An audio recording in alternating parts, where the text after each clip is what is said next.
Mwandiki munene wa kiama kia arigitani anthini KMPDU augite twina bata ya RWARIA rwa mwanya kuruthwa KIRI Rwangi Rwa Ugima wa mwiri o rinthi ya Kenya ikwirigirwa kuruthungira utongoriani umweru. Augite Rwangi Rwa Ugima wa mwiri rubatirie kubeba kanya ga kwirungamira kimbesha taburia kuri katibani ya mwaka wa 2010. Mugaro na bure kwithiritwe gwikari akiugaga kwina bata ya commission iria endekithitwe kiri BBI kwithirwa boni kenda ithiria mutinyikano gatagati ka thirikari cia kaunti na aruti wira ma ugima wa mwiri. Kagitani okauna meneretie untu wegi ministry ya ugima wa mwiri gucokwa thirikari ni enene akiugaga ni untu umba kureta mathina nkuruki. Mwandiki wetu wa Ntito kuma muci munene wa Nairobi Katariria nkuruki na gukorokera rwariro moko emwe na mwandiki munongwataniro mandaktari ajanthi ugurune KMPDU daktari DAVJI na ugite kono batu bolo Rwangi Rwa Ugima kwithiro gikiro rito ithirikari rikeja nyuma ithurano bira twitite. Daktari DAVJI arua Rwangi Rwa Ugima ruthite bobo yakire thirikari cia county no garoku bukethiro bukiongereka manto no jathongome nkoroki. So I believe if we get now a framework that a transitional framework that will ensure that the county governments and the unions continue working together so that some of the challenges that are being experienced in the counties can actually be handled together. That will actually enhance the operation that have been there in the counties. Because one big thing about the counties was to bring services to the people, and that will happen or will be enhanced more if there is more healthcare workers employed.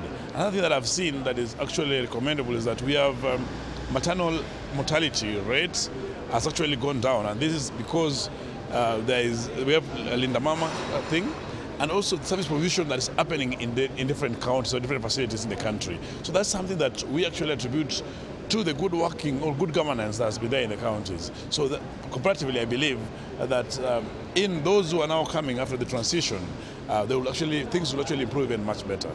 Kwenaku otenkarari kinyani niko myaka 10 ira Rwangi Rwa Ugima ruthiritori runguro thirikari cia matura ikwithitwo kionekana mathina mwanya ja kwangerekano kwagia kwa ndawa no nto mikushoneri thero ikiumira katikati ka thirikari cia county na KEMSA na ringi migomo kaitwa kaita kumania kura kwereanwa na magavana baba bandikite. We need a centralized system of managing this, or we need a framework that can actually make governors or the counties to really some bills or some laws that will protect the workers.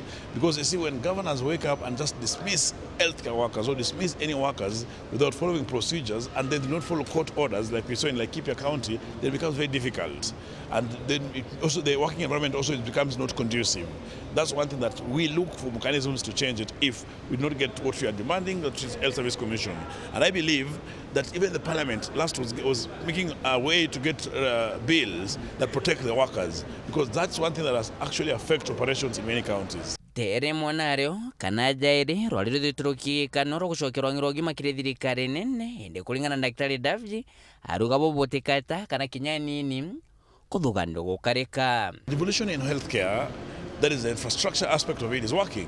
What has always been an issue is the human resource, because you can see even the number of healthcare workers that have been employed the last 1 year, only 767, which is a very low percentage compared to those that graduate every year. We have about 15,000 healthcare workers.